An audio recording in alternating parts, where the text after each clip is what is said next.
business development at the right place and the lead of our rural team. Just a quick introduction for today. The purpose of this virtual roundtable is twofold. We really realize the value in connecting with your peers, not just locally, but regionally as well.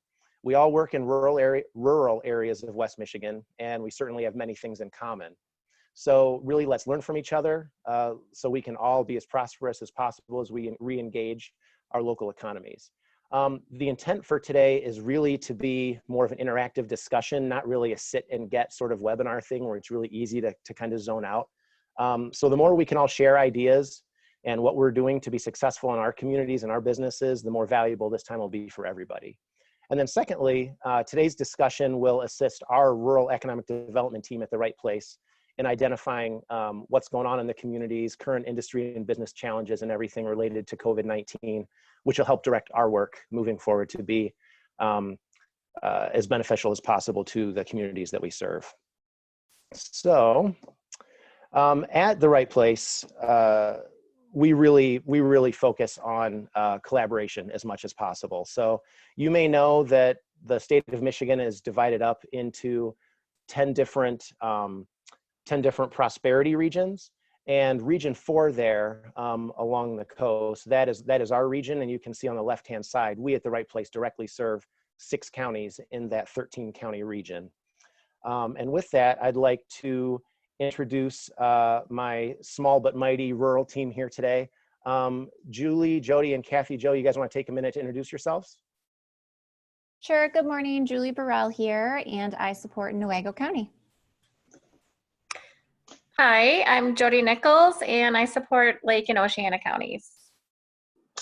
And I'm Kathy Jo Vanderlaan. I'm feet on the street here in Montcalm County. Awesome. And they're a fantastic team. Please use them as your resources in your communities. They're there to help and are always looking at ways to assist businesses and the communities that they serve. And that goes for me as well as being the rural team lead. I'm also the boots on the ground in Ionia County. And then our special guest co-host for today, Jay with Downtown Professionals Network. You want to take a minute to introduce yourself? Glad to. Thank you, Travis. Good morning, everyone. My name is Jay. Some have referred to me as the man behind the curtain of Reopen Main Street. I have been in the community and economic development field for more than 30 years. Was also a retailer in a past life. The last 20 years, I've been with Downtown Professionals Network, and have had the chance to spend an awful lot of time in Michigan. Off the top of my head, I'm guessing I've probably been anywhere from 30 to 40, at least 30 to 40 communities across the state. So feels a lot like home, and just really happy to join you here today. Awesome. Yeah, thank you so much for being here, Jay. I'm really looking forward to it. So just a couple of housekeeping things here real quick. Please keep yourself muted during discussion in order to limit the background noise. If you're unfamiliar with Zoom, you can, if there's anything up on the screen, you can kind of move around where the videos of everybody's faces are located. You can move them around just so you can see better. It might be best to switch to speaker view, just so you know you've always got the person talking on screen. We had about 90 folks register for this.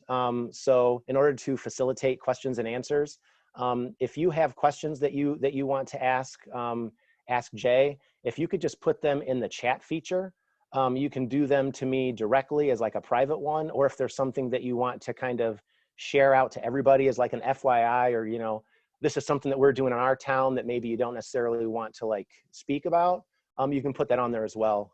So everybody will be able to see that. If at any time you need to exit the session, feel free to do so. We will be following up afterwards with an email to everybody with a recording of this, which I think we got perfected yesterday. So you'll be able to watch the thing back in its entirety, and feel free to share that out later. We're going to do our best to keep this to about an hour.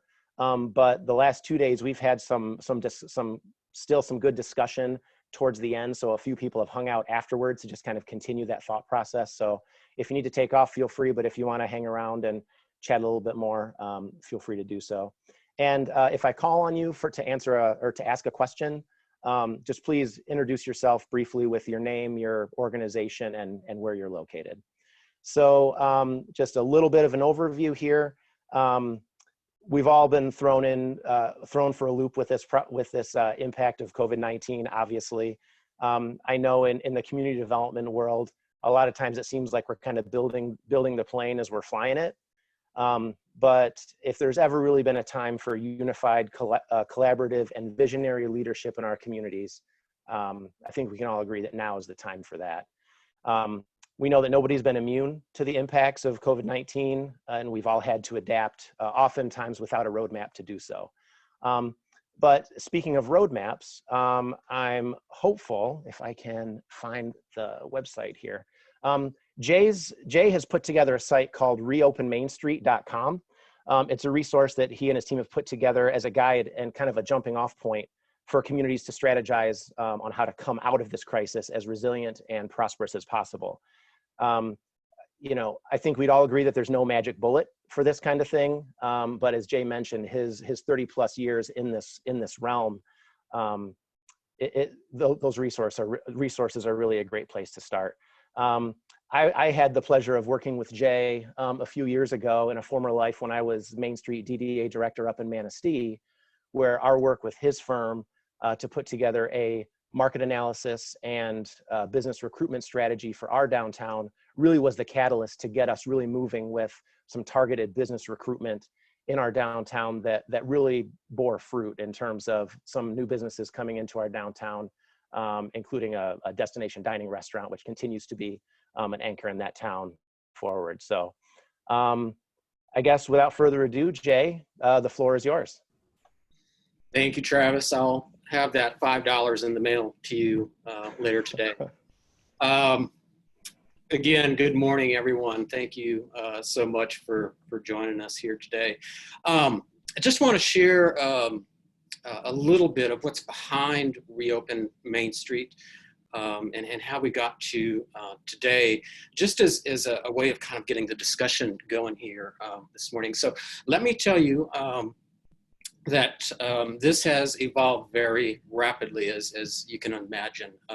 It actually started probably 6 weeks or so ago. I was just filling up pages of a notebook with thoughts and ideas and meanderings, and finally I had a colleague encourage me to share that. And so the actual Reopen Main Street website that some of you may have visited, it's really less than 2 weeks old. And I have to tell you that the response has just been overwhelming. It's blown me away. As a matter of fact, I have many of you to thank for that, I'm guessing. Just in about 10 days or so here, we've had 5,200 users. And number one among that group is Michigan, with 510 users on our website. So as you can imagine, it's been a wild ride, but it's really been inspiring as well, as folks have found that as a resource and have also been sharing ideas and examples of what they're doing in their own communities. I have to tell you that I'm so pleased to be here today because I'm almost certain that this is the longest stretch that I have been off the road. I've missed that. Having the chance to spend some time with you here today really is helping me to get a pulse, a sense of what's happening on the ground there in Michigan. So really looking forward to hearing from you. I have to tell you that the website itself, the ideas that we're sharing with folks, they're just that. They're ideas. We're in a time here that is unprecedented. There are no real proven strategies, right? I mean, there's some best practices that we can carry forward, but this is a whole new reality that we're entering in. That's just an easier way, a friendlier way, I think, of sharing with you what my attorney says I need to share on on the website in terms of a disclaimer. their ideas. But we hope, as Travis mentioned, that it's a good starting point. The beauty of sharing and collaborating is we hope that we're planting some seeds that you and colleagues and members and businesses in your community can take and grow and make even better than what we ever imagined here. So the way that this came together, I mentioned just a lot of notes on in a notebook on paper. And what we landed on was really probably 8 or 10 kind of overarching ideas or common threads, if you will. I was just going to share 2 or 3 of those with you here this morning to get the conversation started. First, it's vitally important that we're doing everything that we can to enhance the comfort level. Just because when that day comes, for example, the governors in any of our states say, hey, we're open for business again, everything is open, it's not going to be a switch. Travis mentioned that we helped him out with a market study some years back. That's what I do with 80% of my time when we're not dealing with a COVID crisis. And really, yeah, we talk about numbers, but so much of it comes down to behavior. And behavior is going to be different moving forward. And just because we open up our doors, say we're open, folks are not going to come flocking back. As a matter of fact, we've seen some recent studies where about 30% of folks are saying, yeah, I'm going to go back to life as normal. But that means that there's 60, 70% of folks that are going to be very hesitant to make that first move. So enhancing the comfort level applies to our customers and our clients. It also applies to our employees. And one of the things that we're really encouraging is please engage, involve your employees in the planning process. It's going to enhance their comfort level. It's going to build ownership, and they can be your best advocates out there as we're inviting folks, welcoming them back. Do that now, communicate now, make sure even starting today that you're communicating with your customers, your clients, your members, your supporters. Let them know the actions that you're taking to enhance that comfort level and ensure that the environment is going to be safe and healthy and comfortable for them. One of the things we just shared this morning on Facebook is kind of a bonus, a Friday bonus idea. It's very old school. Some of you will laugh when you hear this. It's very old school. But we suggested just sit down today and make a list of your 10 or 20 best customers or clients or supporters or members, and then pick up the phone and call them. Don't text them, don't email them, call them. And take that opportunity just to let them know, check on them first, just do a wellness check kind of thing, but then let them know you miss them. Tell them, ask them if there's anything that you can do to help right now, and then take the chance to tell them about some of the actions you're taking to welcome them back. Second area, just want to touch on quickly, is adapting to this new reality. And this new reality continues to change every day, even by the hour sometimes. Businesses that, when the time comes to launch and reopen, businesses that go back to doing business as normal are going to be at a huge disadvantage. It's my hope that some of the things that businesses have done to adapt during this closure period or quarantine period are going to carry forward and make them better businesses moving ahead. But for those that just simply open the door and go back to doing business as normal, I'm afraid for them, quite frankly. So it means applying social distancing measures even after those guidelines are peeled back or expire. We need to be sensitive again to the folks that are going to continue to apply that kind of behavior in the public realm. It means thinking about e-commerce platforms. It means incorporating those virtual experiences as part of the business model. Thinking about different floor plans and layouts and merchandising techniques, amenities, if you will. There's just a whole lot that goes into that thought process. And it's not unlike when you flick that pebble into the pond and you see all those ripples moving out. Third, very quickly, experiment.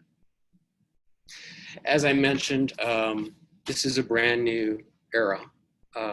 And so even as we are moving forward and trying to do the very best we can by relying on some of the things that we've learned over a long period of time, this is a great time to experiment as well.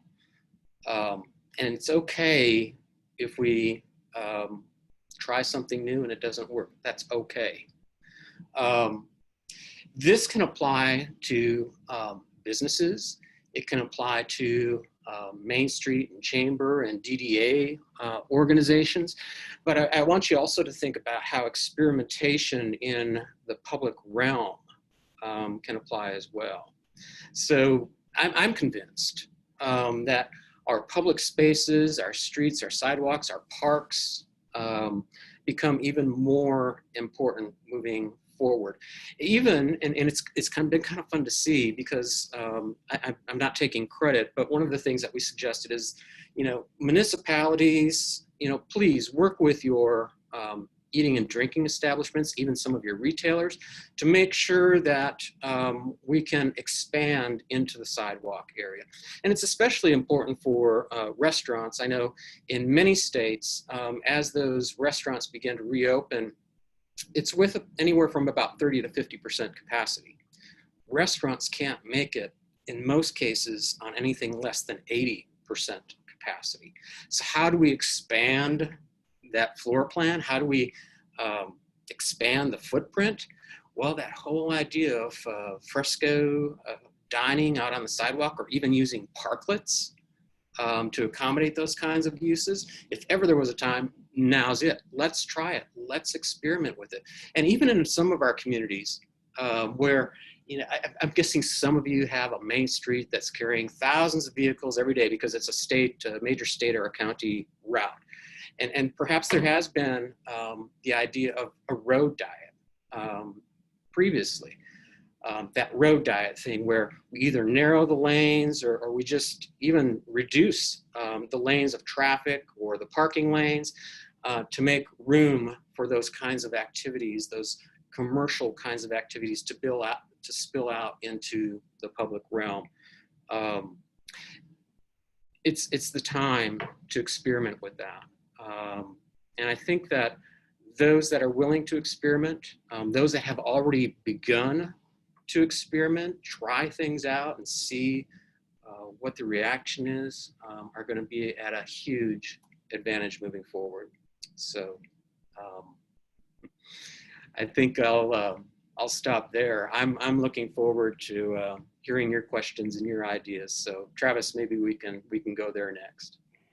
Yeah, one thing that I've heard a number of folks ask about is, and this applies to kind of the general public as well, is so many of our organizations, whether it's chambers, local municipalities, that sort of thing, really, especially in this part of Michigan, starting in the next couple of weeks is when our event season starts. You know what I mean? Right. Outdoor concerts and festivals and that sort of thing, and a whole lot of those are starting to get shelved. Yep. I know that on your site you talk a little bit about kind of small scale entertainment and that sort of thing. Any thoughts with kind of the best way to deal with kind of that, our big summer festival had to get canceled this year, that sort of thing? Right.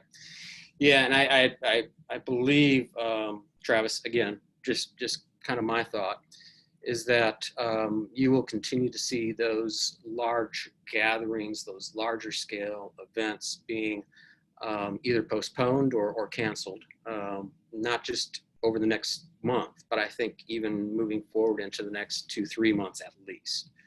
So one of the things that we're suggesting is let's use that as an opportunity to introduce more smaller scale kinds of entertainment and events.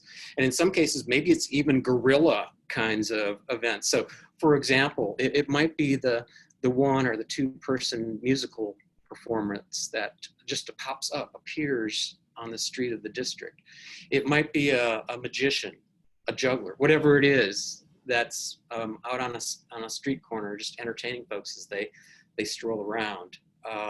And this again is where those public spaces, those parks become so important. The idea is that we can still have entertainment, we can still do events, but they need to be produced and rolled out in such a way as to not promote this idea of a gathering, a huge gathering, but actually I think there's some real magic that could happen from this kind of impromptu kinds of entertainment and smaller scale events that just seem to pop up in the environment and offer a surprise. And when you do that, make sure that you are live streaming it. Make sure that you are capturing images to show folks that, hey, you know, we're here, we're back, right?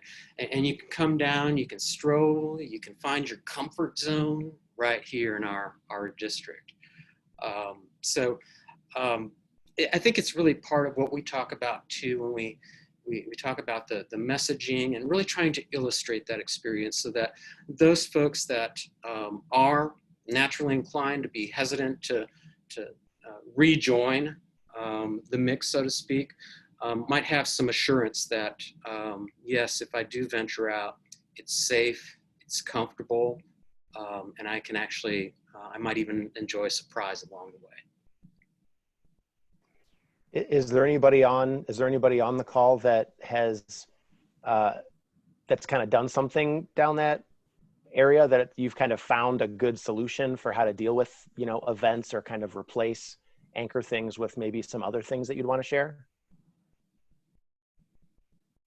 Be sure to unmute if you want to say anything. Or not, that's okay. That's all right, that's all right. So Nicole, you mentioned something just on chat right now. Do you wanna mention that real quick? What you're thinking about? So our new amphitheater, we had just built it. We haven't even got to use it yet this year in the village of Middleville. We have a summer movie series scheduled for this year. It's the first time we've done it. And we have all of these huge, well, we have one really huge parking lot right next to the park where the amphitheater is. So we're considering moving that to a drive-in format. As long as people stay in their vehicles, we can have, you know, popcorn vendors out there that are set up separately that people can walk and maintain their social distance. They can walk from, you know, they can sit in their car. It's kind of a novelty thing for some of the adults that are participating. You know, it may bring back some nostalgic feelings from when they were kids and got to do drive-ins. So that's one of the things that we're considering in order to be able to salvage our, sorry, my son is assisting right now. That's one of the things we're considering.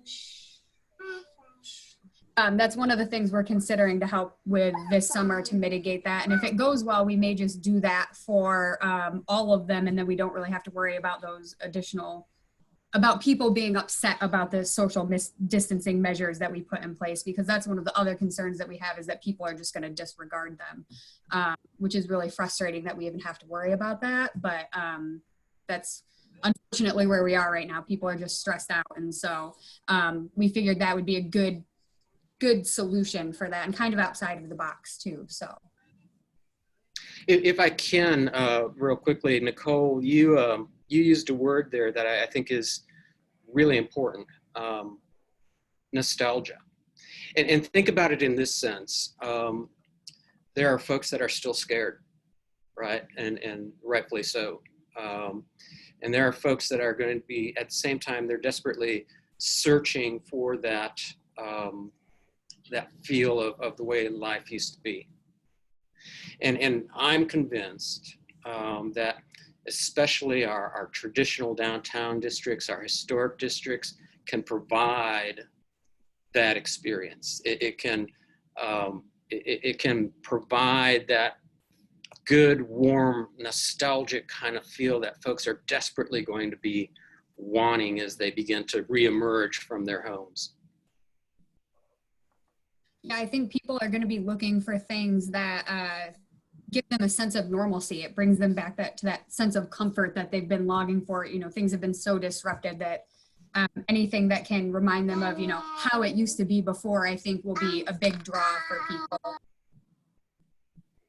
Agree. Well, that's the big competitive advantage with our traditional downtown commercial districts, right? Is the experience. It's not a transaction; it's an experience. So, any way to kind of preserve that, I think, will be huge. Yeah. Jay, I have a question for you. This is Eric, and I serve on two of the economic development organizations in Lake and Oceana, but I also serve in Mason, Manistee, and Mecosta on economic development organizations and 3 chamber organizations. And one of the things I keep on hearing over and over again, and I think you touched on it, and I don't know if it's on your website or not, but when you touched on the kind of the percentages of people and their feelings about re-engaging, and you said like 30% are probably going to go back and feeling normal. You know, I'm going to go engage as I normally would. And then there's that 60 to 70% are going to have probably a varying range of engagement comfort level. And I wonder if there's, you know, do we have a mechanism or an education strategy to help people understand, or some language we can use, or help our businesses use to address some of that comfort level? And so when people are walking in and you can see, do they have a mask on, or do they not have a mask on? Are they hesitant? Are they, so we can help them engage at a comfort level that they're good with, and that the patrons are good with, as well as the employees are good with. Because I think that's going to help that engagement feel more, you know, comfortable on both sides. So do we talk at all about that on your website? Is that something that, are there some tools we can help our businesses with? Great stuff, Eric. And by the way, do you sleep? I mean, with all those hats that you're wearing there, that's incredible. Really good stuff, Eric. And you know, those examples, those ideas that you threw out. Yes, yes, yes, yes. Amen. Really good stuff. I mentioned earlier that, you know, it's really important that we begin even now today, communicating to folks what we're doing, to, you know, the actions that we're taking to enhance their safety and their comfort level coming down. The study, or at least one of the most recent studies that I referred to, actually came from Lapeer Main Street in Michigan. So you might jump on their Facebook page. I think they have some of that information posted there. In terms of actual tools to help folks do that, that is on our to-do list. Now, I know that other folks are going to be rolling out tools. I believe Iowa, the Small Business Development Center in Iowa is going to be rolling out, for example, some templates for posters and signage that businesses can use to help communicate those messages. As a matter of fact, I'm hoping that those might be available next week. The other thing I would just share, and I can't share a lot, but watch for some things coming from Michigan Main Street. Awesome. Yeah, thanks, Jay. And thanks, Eric, for the comments. Claudia Ressel, I'm probably not saying that right. Yeah. Yeah. Go ahead. Hi, this is from Pentwater, and I'm on council and vice chair DDA and a professional volunteer here. And one of the things we have in Pentwater is Movies on the Green. And so I just wanted to share how we're talking about changing it up. We're talking about using a FM transmitter and making it into a drive-in. Using a large parking lot and you do it that way. So I just wanted to, just mention how an example of thinking outside of the box and just changing the same thing up to make it safe. Great plan. No, good stuff. Good stuff. Travis, if I can, real quickly, just kind of going back, I forgot to mention in response to Eric's question. We're doing our very best right now to try to keep the website up to date. If you haven't already, hop on over to our the Reopen Main Street Facebook page. We're able to share examples that we're finding in more rapid fashion there, and almost on I guess on a daily basis at this point. So if you haven't already, please do jump on Reopen Main Street. The Reopen Main Street Facebook page. And if you're so inclined, give us a like or share an idea or an example with us there as well. All right. Mitch, up in Ludington, you had a comment. Yeah, so we, in partnering with our downtown Ludington board and the chamber, we issued a survey out to, we've got 2,000 responses on a survey that was issued to the CVB listserv, downtown's listserv, and whatever emails we had, that was specific to customers and visitors as to what their expectations are, what's going to get them out, what are they afraid of, what are their expectations. Pretty interesting. And now we're going to do the opposite and do a survey with businesses, knowing that information now that that's been shared. What are some of the things that they're going to be doing as they open, so that then we can share that information throughout the entire network, but then also try to help in any way that we can. So, you know, is that the Alfresco Diner, Alfresco retail shops, working with MDOT? We've already pre-asked those questions of them to see about trunk line usage. Just trying to be ahead of the game, because obviously we're all stuck without being able to go outside for retail and those sorts of things, or attend those, at least until the end of the month is what we're looking at here in Michigan. But how can we be better prepared for that is the kind of the route that we're trying to take at this point. Yeah, good stuff, Mitchell. You know, if you would be willing to share the results of your survey with me, I would love to see that. Good work. I saw Asheville, you just posted something. You mind, I think that's a great point. You want to verbalize that?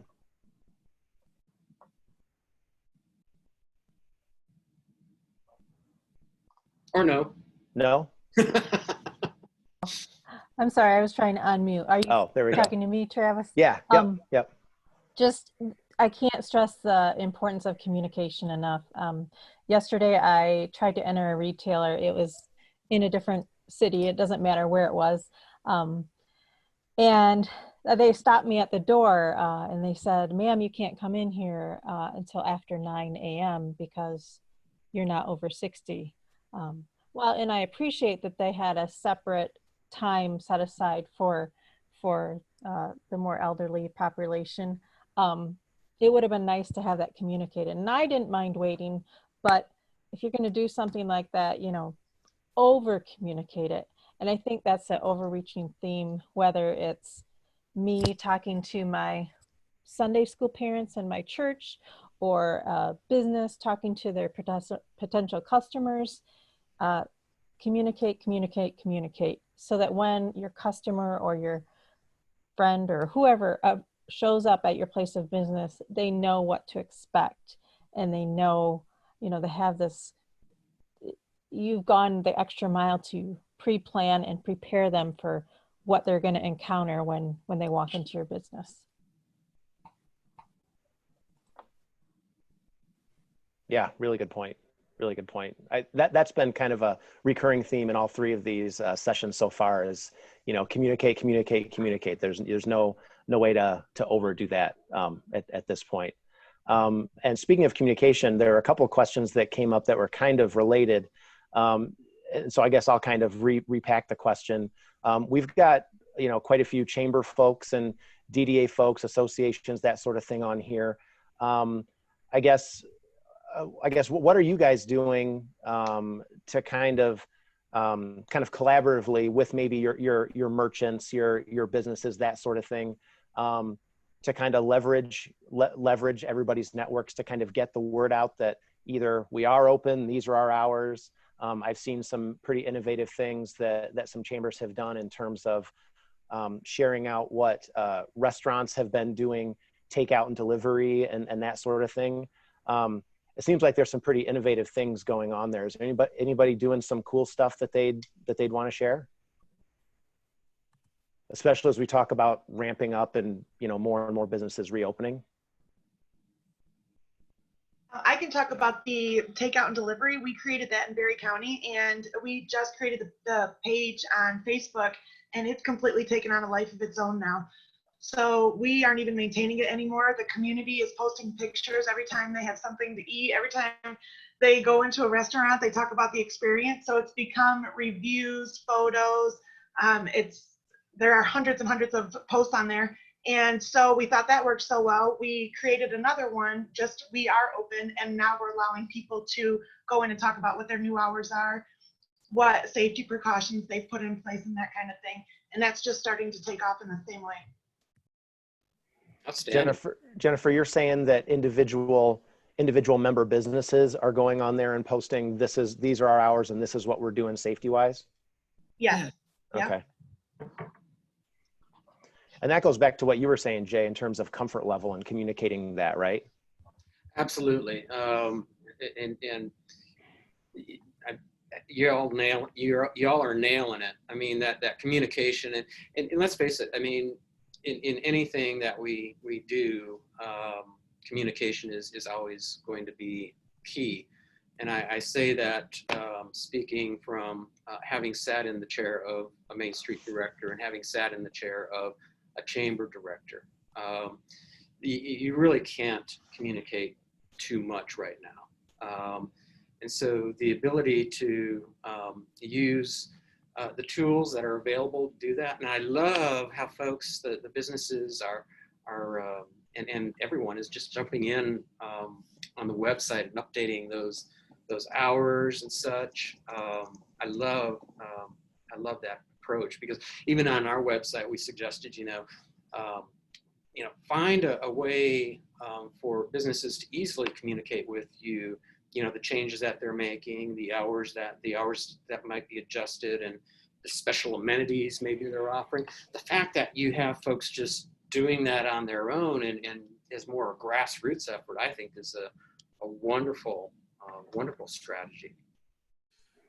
This is Eric again. I got another crazy question. So one of the things that I have noticed in the communities that I'm serving is a real strong and grassroots, as you said, Jay, support for and really committed support for the local businesses again, and more so than, hey, I want to order on Amazon, or I want to order from whatever.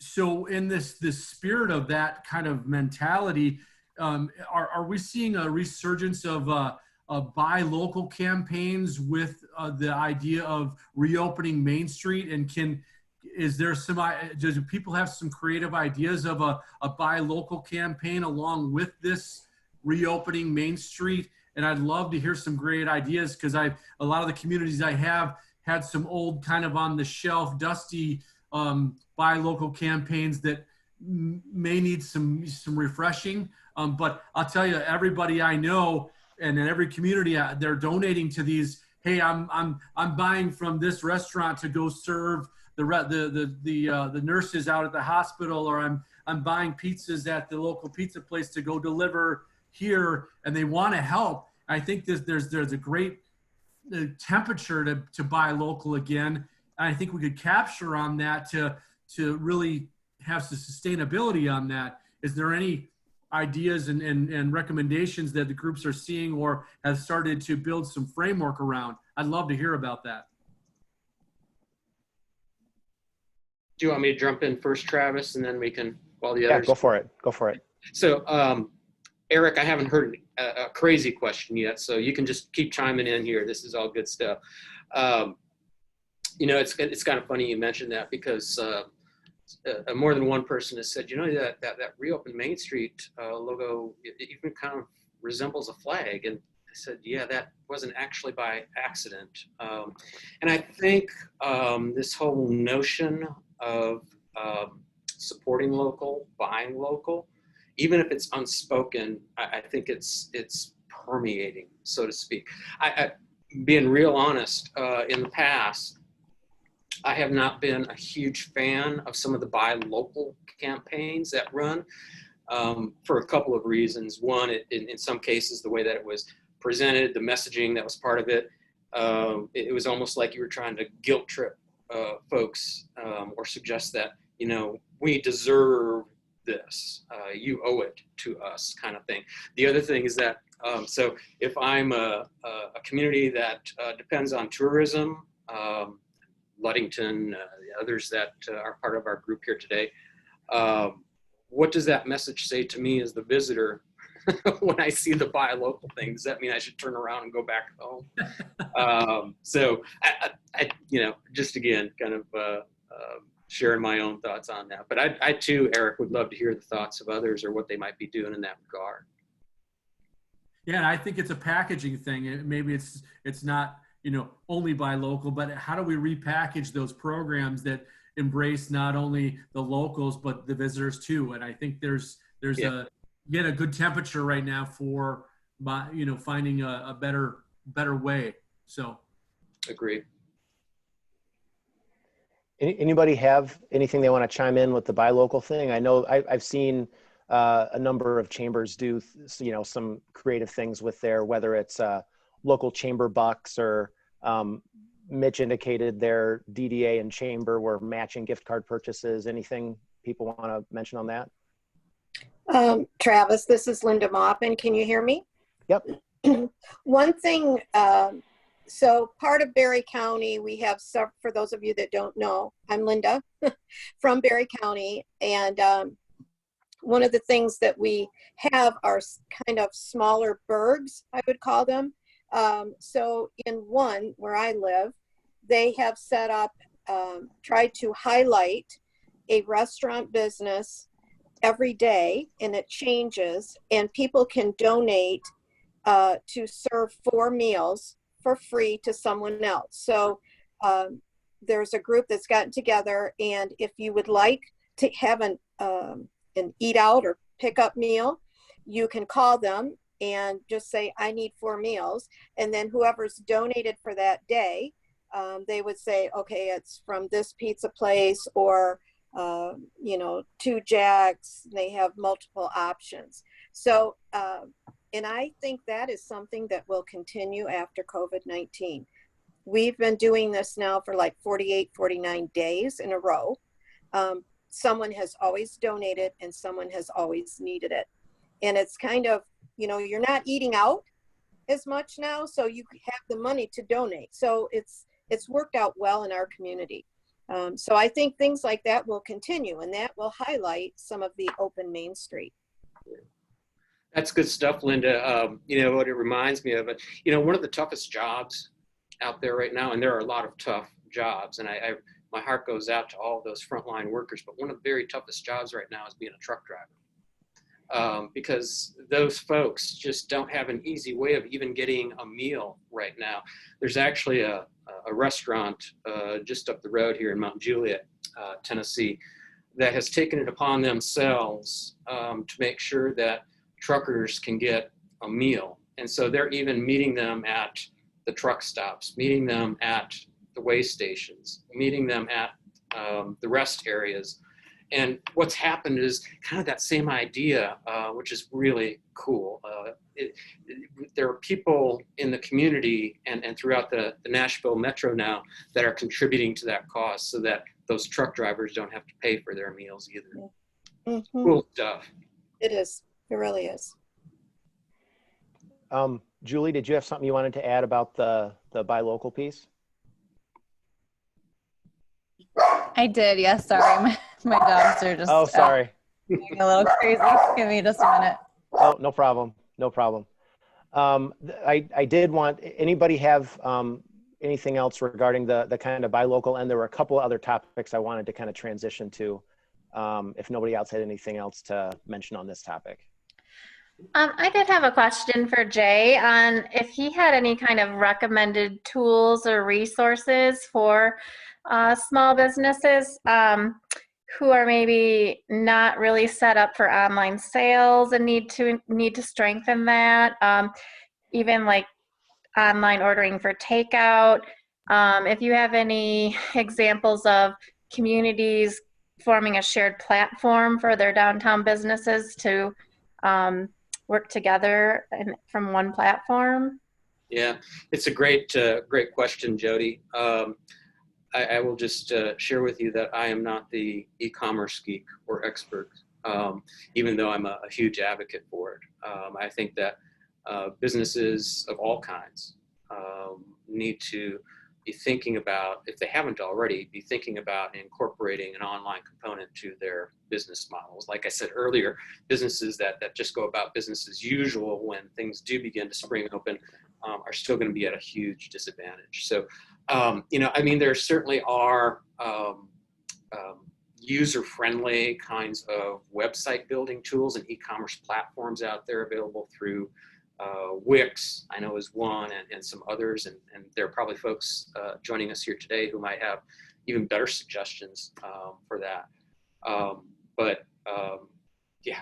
You're right on it. I mean, it's going to be a vital component of, I think, just about every business model moving forward. And on the website, we even do talk about in the retail, in the service industry, in the restaurants, and even those arts-related kind of organizations, how they need to be adapting and experimenting again with those different online tools.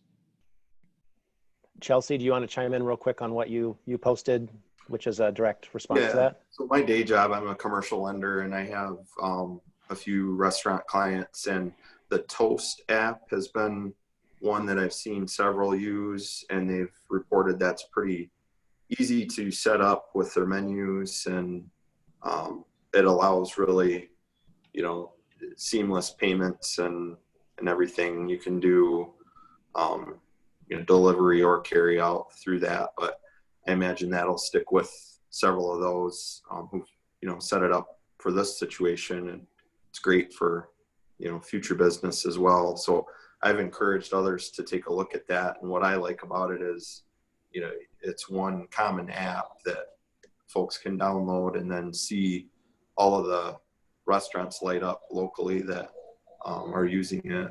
So that's the one example I'm familiar with. Awesome. Hey, I'm available now. Sorry, my son's preschool teacher just dropped off a sign in our yard that says, "My teacher misses me." So my dogs went a little crazy there. But yeah, I have a couple of things that I wanted to share from some just experiences I've had locally, and then some webinars that I've been joining. So on the Buy Local specifically, one of the webinars that I was on earlier this week, basically the person who was facilitating that said, doing a Buy Local campaign is essentially critical for the success and the reopening of our small communities, but also understanding that most of our rural communities are really tourism focused and tourism based. To your point, Jay, we don't want to turn tourists away, but I think if we get creative enough, we can kind of do it two different ways, right? So you're focusing on your local residents of your community. So whether you're utilizing social media, like I just bought my Mother's Day presents for my mom and my in-laws, or my mother-in-law, through Facebook by commenting on some posts that a retailer had done, and I paid through Facebook, and she's dropping it off at my porch tonight. So getting creative like that, I think, is really going to work. And then one of our local restaurants has added online ordering, and they've been open for 15 years, and that has never been a priority for them, but now they did, and I was able to order lunch the other day really seamlessly doing it that way.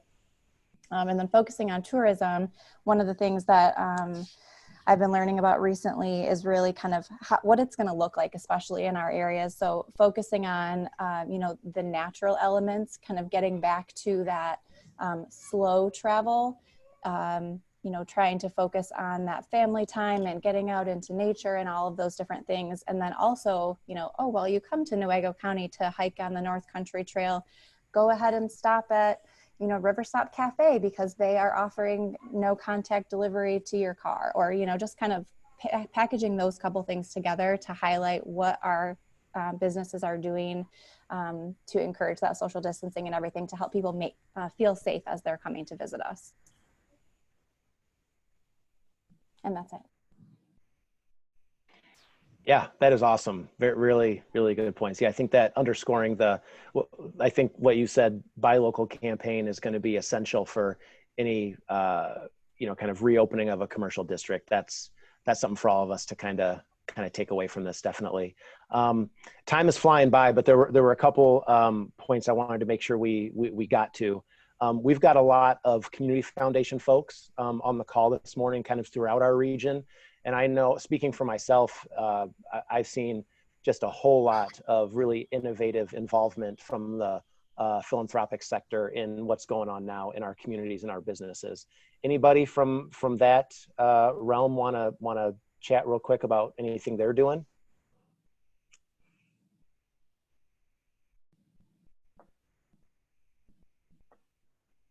No? Hi, this is Tammy Carey. I'm putting my video on here, and I've been outside in this cool weather, so I'm dressed for a day off, which is actually it is a day off for me. But I really wanted to join this call, and I'm so glad I did. I'm with the Oceana Community Foundation. We're also home to Pentwater and Silver Lake Sand Dunes, so we do have a lot of tourism in our area.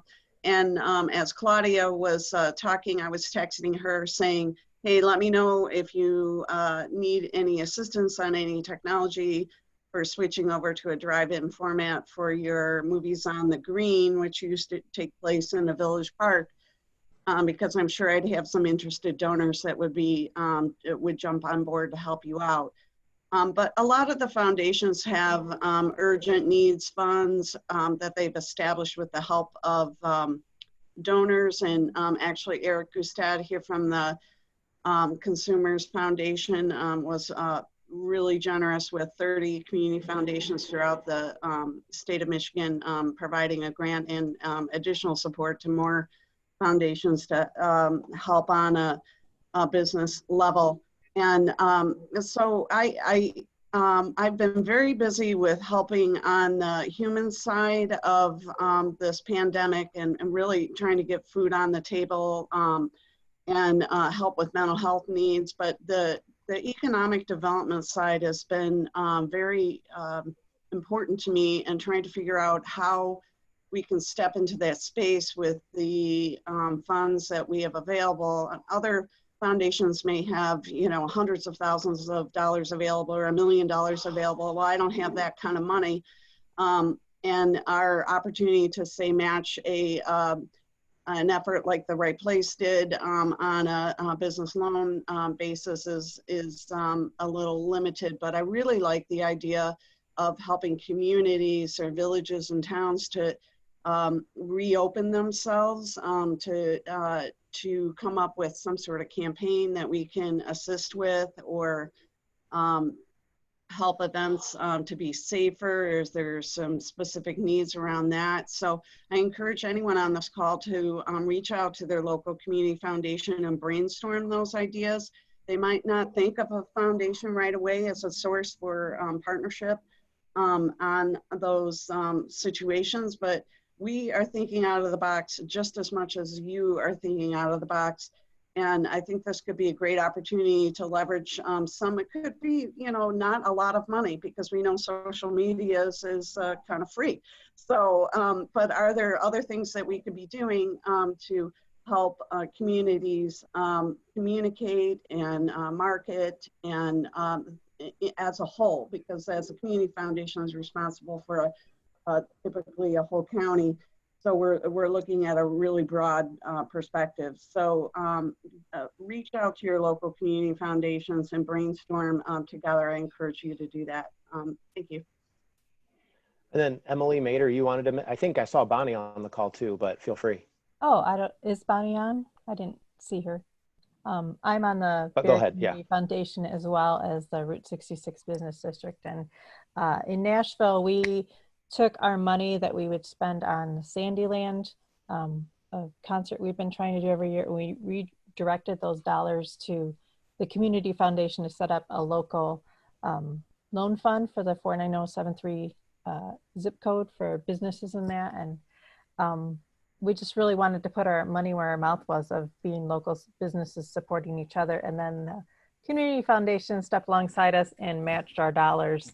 So we're looking at doing a second round of loans, because as these retailers try to open up, like they're going to need capital or things to have products to even put on their shelves and or food for their restaurants. We just don't know what the needs will be, but we are very blessed to be able to partner in that way. And yeah, it took some creativity, but it really worked well for both all the things involved. So yeah.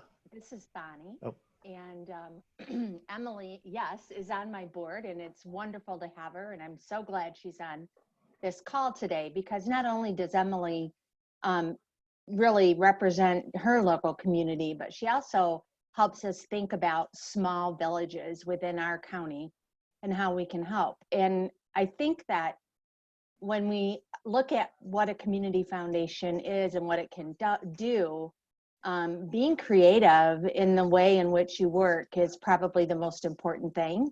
And being able to be responsive. So Jennifer came to me after we were done with the MEDC distributions and vetting those loans.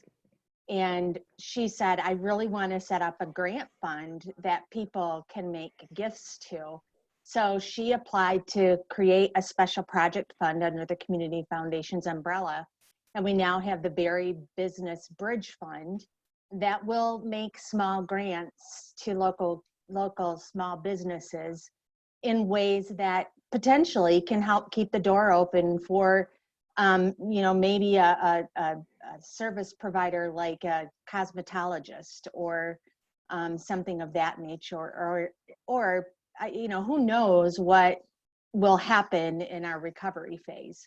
And as we think about where we are right now, which is just we're in like phase 3 of 6 phases, the governor said yesterday, and I think a lot about what's going to happen in that last phase, and how do we then take money that has been contributed to the community foundation and redeploy it, instead of using it as an investment in Wall Street. How can we redeploy it as an investment in Main Street? So we're doing some things right now to look at that, how we can utilize some of those dollars in a way different way than we've ever thought about before. So Emily, look out for that educational board meeting on Thursday. Yeah. And we've made almost $86,000 in loans from our community foundation to small businesses. And that's on top of what they got from the MEDC grants. So we're really excited about the way that we're able to partner with the Economic Alliance, and we actually pay them to administer our Impact Investment Committee. So thank you very much, Jennifer and Travis, when you were here as well, for being willing to work with us. Yeah, collaboration is the name of the game, right? Definitely. Rising tides lifts all boats. That's right. I've heard somebody say that before. Yeah. Yep. One thing I wanted to get to that somebody asked earlier, and I know we're running a tad late. Childcare is something that is going to look potentially drastically different moving forward. Is anybody dabbling in that space right now, or going down that road of figuring out how to do childcare in potentially a different way, co-ops or anything like that? Just thought I'd throw it out there. I've got a 20-year-old I'm still trying to get out of the house. So if anyone has suggestions, please chime in. I was going to say, so don't do that, right? Yeah. Travis. Yeah. I know we're both users or familiar with our local YMCA has a daycare program. They've really had to put that on hiatus with the schools shutting down. It's one of their main facilities is one of the elementary schools, but just talking yesterday, they're exploring partnering with one of the local churches to actually host some summer daycare programming. So I know that's in the works, but kind of a outside the box thing. There's these big church buildings that have capacity all week long. So I thought that was a nice potential plan. Mm-hmm. This is Jeff Wilhelm from Greenville, and our Mount Calvary Child Care is reopening on Monday after being closed because of the decreasing census. But parents that are working from home or working, going back to work, definitely need child care. So we've been in touch with the parents and talking to them about what their needs are, and determined that we were able to reopen this Monday, and help the parents as much as we can. And hopefully our churches can reopen soon as well. So Jeff, were you saying that you had previously closed your childcare just because of lack of demand, but now you're seeing the demand go up because of the new norm? That's correct. Yes. Okay. Interesting. Yeah, we might see that. We might see that in a lot of other communities. So interesting example. We're a couple minutes after. So any official closing thoughts from you, Jay? Wow, we covered a lot of ground in Right. a short time. I think in terms of closing thoughts, I mean, we hit on so many great topics, and you know, that communications piece again is really key, and that communications piece is going to be such an important part again of enhancing folks' comfort level. I guess in terms of where we go from here. Again, we're all learning as we move along. There are no, Travis mentioned earlier, there isn't a silver bullet. There aren't any real solid clad answers at this point. So as you're moving forward, remember we're all in the same space. We're all learning as we go along right now. But we're going to get through this. And I think in some respects, we're going to be better on the other side. So. Thank you, Awesome. everyone. Yeah, thank you, Jay. And just to wrap things up, we do have, next week, we do have 4 more of these roundtable sessions. Monday is focused on retail. Tuesday is restaurants and dining. Wednesday is service businesses. And Thursday is rural tourism. So if you haven't signed up for those and you're interested, feel free to do so using the same registration system you did to get into this, and feel free to share that. We would love for more of our retailers in our small towns in our area to be able to participate in a conversation like this and learn from each other on Monday, and same thing with our restaurant owners and stuff on Tuesday. So please feel free to share that. And based on how these go over the course of this kind of experimental project we're doing, we've had really good response, and so we may end up doing some more. So you'll receive an email after the session today with a link to the recording, but then also a brief handful of questions survey about this. And then also, if you'd be interested in doing another one of these in the future, any sort of topics that you think would be good to cover as we move forward. So thanks again, everybody, for being here. Jay, really appreciate your time and your expertise. Thank you, everybody, for the dialogue. I know we didn't get quite to everything, but hopefully we can have some more of these in the future. So enjoy your Friday. Have a good weekend. Take care, everybody. Stay safe, wash your hands, and we'll see you next time. Thanks, everybody. Thank you. Thank you.